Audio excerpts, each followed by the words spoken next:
Hello, and welcome to my Spring 2021 Doctoral Recital. The piece that you just listened to was Loop de Loop by James Stevenson. It was originally written for trombone with loop station. I played it on euphonium. It was commissioned by Jeremy Wilson, who's the trombone professor at Vanderbilt University, and it was published in May of 2018. The composer actually did not know what a loop station was prior to being commissioned for this piece, so they learned about what a loop station is in order to write the piece. I used a Boss RC300 loop station for this performance. That loop station has 3 separate tracks, which enables the performer to record 3 different loops at once and layer multiple things into each loop and then start and stop each one independently. You're required to have 3 different loops to perform that piece. The next piece you'll hear is called Pearls 3 by Roland Svenpali. It is in 3 movements. The first is Very Good Morning, the second is Since You Left, and the third is Serenade. Svenpali is a Hungarian composer and tuba soloist. This piece was written for tuba and piano. I will be performing it on euphonium. The piano part is been performed with a variety of different sounds, some more traditional piano, some more of electronic keyboard. I'll be using an electronic keyboard sound. And I'll also be using an octave effect and a wah effect during this performance. The octave effect dropping my sound down an octave and playing both at the same time. And the wah effect is a transformation in the euphonium sound, which I'm sure you'll hear. This piece also features Dr. Michael Nickens with vocal percussion. I hope you enjoy.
I hope you enjoyed that last performance of Pearls 3.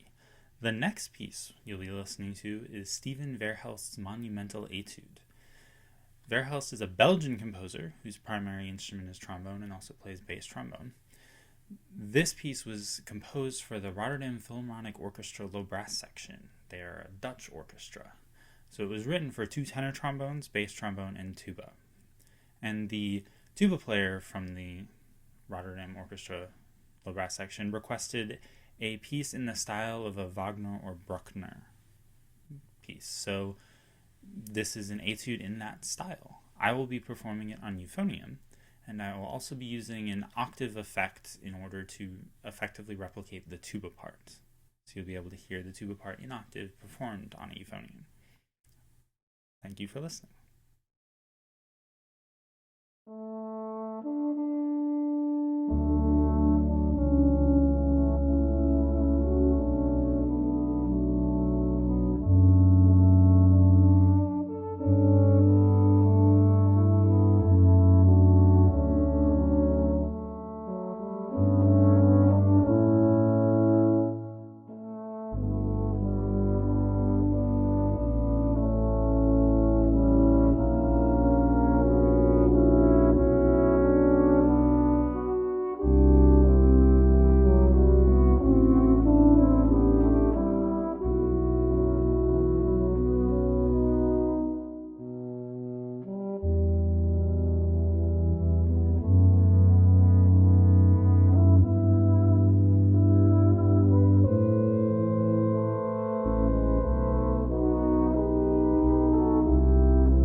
hope you enjoyed Monumental Etude. The next piece in this program is Cliffs of Dover by Erika Johnson. He's an American guitarist, and this song first appeared on an album in 1990, though it was performed at live concerts as early as 1984. It won the Grammy Award for Best Rock Instrumental Performance and was nominated for Best Instrumental Composition. The title Cliffs of Dover is drawn from the British White Cliffs of Dover on the southeast corner of England. In this performance, I'll be playing the guitar and bass parts on Euphonium using filter effects to replicate the sound of guitar and bass. And in order to do so, I use a modified mouthpiece. This mouthpiece is modified by having a hole drilled in it to have this attachment for a pickup. So this is attached onto the mouthpiece, and this plugs directly into a pedal board or computer to allow me to electronically modify the sound of the instrument. I also programmed in the drum parts into the software Logic Pro to replicate the drum sound for the performance. I hope you enjoy.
We're coming to the end of the program, and I only have one more piece to show you. But before we get to that, I do have a few very important thank yous. First of all, I would like to thank the College of Visual and Performing Arts Office of Academic Affairs, Office of the Dean of College of Visual and Performing Arts, Rick Davis, and the Green Machine for their generous support in helping acquire some of the equipment that I used to make this performance possible. This would not be doable without their support. Next, I'd like to thank the Green Machine, who has helped support my graduate school journey through funding and also numerous opportunities that have helped me develop the style and techniques that you saw and will continue to see in this performance. I would be remiss not to thank Ellen and Bridget in the School of Music Operations Office for facilitating every recital that is given in the School of Music, and especially right now with virtual recitals adding many more logistical hurdles. And they are also dealing with copyright for all these performances, and they were able to secure copyright for everything in this recital, which is very impressive. So I must thank them for all of their very hard work. I have a few advisors who have helped me put all of this together. Dr. Matt Diefendorf was instrumental in helping me with audio editing techniques and recording techniques to make everything sound the way that I envisioned it. Dr. Michael Nickens has been an advisor who has encouraged me to try all of these new ideas, and you also heard him previously doing vocal percussion in Pearls 3. And my private instructor, Dr. Mark Jenkins, has been incredibly supportive of me trying some of these more non-traditional repertoire for euphonium and pushing both of us a little bit outside of our comfort zone. And so I'm incredibly grateful to him for allowing me to pursue my interests in trying to find new things to play. And I must, of course, thank my parents and in-laws. I would not be able to do graduate school without their generous support, encouraging me to do music even from a very young age, and supporting me going through many, many, many years of school. And, of course, last but not least, I must thank my wife, Leah. This recital has been incredibly time-consuming to put together, and I've worked many, many long hours on it, and she has been very patient with me as I spend many long, frustrating hours putting all this together, recording, editing everything, and being so supportive as I'm doing all this and just grad school in general. So, Leah, thank you very much. I have one final selection for you today. Carry On Wayward Sun by Kansas. I'm sure many of you have heard this song before. This was released in 1976 on their album Leftoverture. And for those of you who don't know, Kansas is an American rock band that was most popular during the 1970s and 80s. This song has been covered by numerous artists and has been featured in a number of TV shows and movies, most famous recently as somewhat of the unofficial theme song for the show Supernatural. Similar to Cliffs of Dover, I will be performing all of the guitar and bass parts on euphonium using a filter and pickup effects. And I will be performing all the vocal parts on euphonium with a little bit of trombone acoustically. Similarly, again, to Cliffs of Dover, the drum set parts I programmed into software to replicate the sound, and I also did the same with keyboard parts. Thank you very much for watching my recital, and I hope you enjoy this last piece.